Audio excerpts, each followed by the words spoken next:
Hey guys, what's up? How y'all doing? I'm here to talk to you guys about My Hero Academia, which is on season 6, which is on episode 19 or episode 132. This episode right here reveals a certain aftermath and side consequences or effects after the war, and of course what's really going to happen. As you guys know, last week's episode started off with Izuku leaving UA and begins his own work, you know? So if anything else, let's just get this started. We have to it that that we get to see a recap of last week's episode a bit, and things have gotten really bad, you know? We see that we get to see two hero students, which is like Shindo and freaking like Tatami, which apparently they go by the hero names of Grand and Turtleneck respectively, you know? And they're both third years in the hero course. We get to see two that they decide to do some patrolling around, of course, because you know why. And they found a group of people say, hey, we need you guys to work with us and get you to like to shelters right now, okay? You gotta trust us in this. However, after what happened in the war and then everything else that they've been seeing in the news and all that, they decide to say, no, yourself, we're not going to trust you, get out of here, we can take care of ourselves. I'm thinking in my mind, yeah, take care of yourselves. What if you run into a powerhouse guy who's most likely going to one-shot your butt to death, which is no problem considering that you're just an old middle-aged old man whatsoever, or whatever the age you guys are in right now, that will get you guys killed no matter what. But it looks like to me that Tatami and Shindo looks like they gave up so easily. They could have just stayed behind and tell him, hey, we need you to get out of here, okay? I understand what you might have seen is different, but we're still here now, are we? We're here trying to help you out right now, and you're just being uncooperative. And, you know, they talk about, like, you know, yada, yada, yada. But sadly, though, they get interrupted by Muscular, and Shindo just tries to take him on. However, Shindo did not stand a chance at all, which was really pitiful for him. Even though he's a third year, his quirk is not really all that is all that really meant to be combatant, you know, or be meant for combat. We all know that. But as the episode continues on, you know, Shindo was getting close to being killed, but Midoriya shows up, or Deku, if you want to call him, shows up and manages to like knock Muscular aside and ends up clashing against him, you know. Eventually, Deku will later on manage to get Muscular down into a river or a place of water and tries to ask him a couple questions. He gets fallen on deaf ears, and Deku ends up managing to use full cowling at 45% and easily one-shots like Muscular no problem. He learned from his previous like fight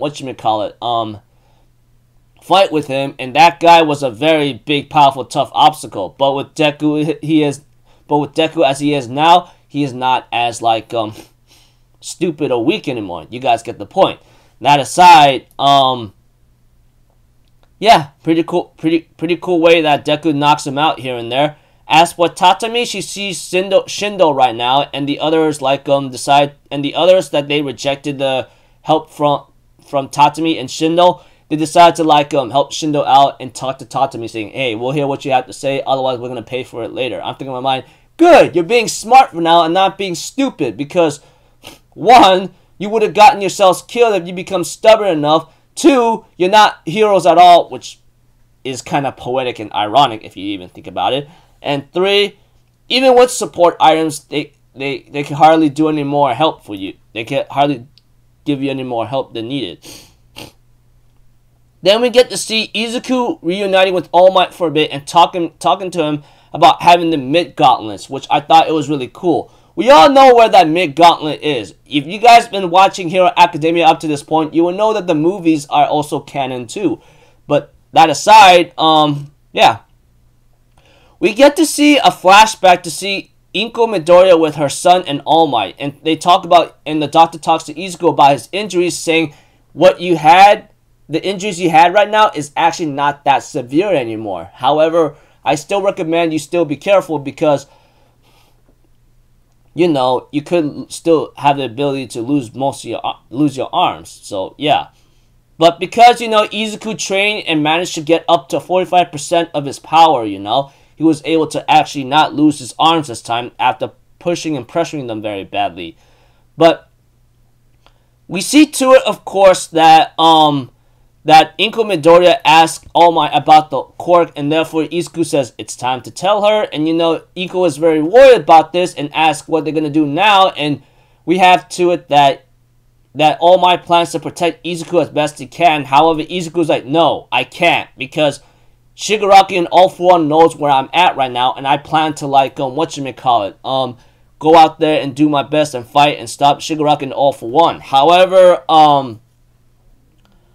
we have to it, Inko says, hey, you weren't able to stop him before, that's why you're in the hospital now. What makes you think you could do it right now as you are right now?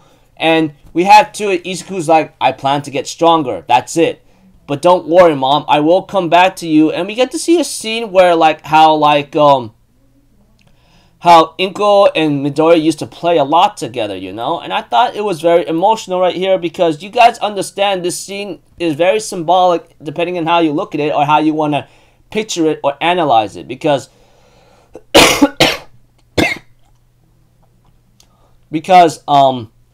Izuku used to be a very fun, innocent kid, and he enjoyed Heroes. But now, as he is now, he can't be that kid anymore, and he has to grow up pretty tremendously, even though when he was having fun in high school.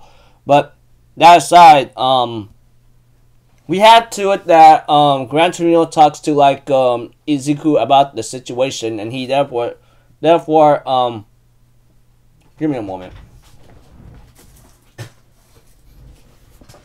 And therefore decides to, like, give some advice to Izuku after talking about Shimura here and there. However, like I said, he gives some advice to Izuku and tells him, hey, I'm gonna tell you this right now, kid. You may be able to, like, do this and that, but don't be so stubborn on trying to save someone. Sometimes when you kill them, it's another way of saving them, you know, that kind of thing. Which is very understandable. Sometimes there are some people that are irredeemable, and there are some people that cannot be saved at all after what the actions they accumulated or done, you know, etc. So, Gran Torino imparts one last piece of advice to Izuku: kill if you have to kill. That's another way how to save him. You should never have to do this goal, but now, because I couldn't be able to do it, now it's up to you, kind of thing, you know, that, etc. But that aside, we have to it, Izuku is actually teaming up with All Might, Endeavor, Best Genius, and Hawks to, like, take care of the villain breakout here and there, you know, which I thought it was pretty cool and so forth. I remember when I read this in the manga, I was very worried if Izuku is really trying to do this all by himself, and I'm thinking in my mind, this is only going to get yourself in a bad situation or much worse, you know. Next episode, looking forward to that one, and I'm pretty sure a lot of fans are excited to actually see that one, because it's one of the few episodes that, like, one of the few events that actually makes Izuku shine, you know, especially. We'll have to see. I mean, like, we all know when it came to the war arc, it was okay. There were some fights that could have been a little better, but because Bones did not put much effort, or they didn't know what to do exactly, is what caused it to be a little mediocre, I guess. Guess we'll have to find out how they handle this one, you know. So, until then, people, I'll see you guys in the next video. I'm Alpha Zero. Have a good day. I'll see you guys next time, alright? Peace out. Bye-bye. Toot-toot-toot!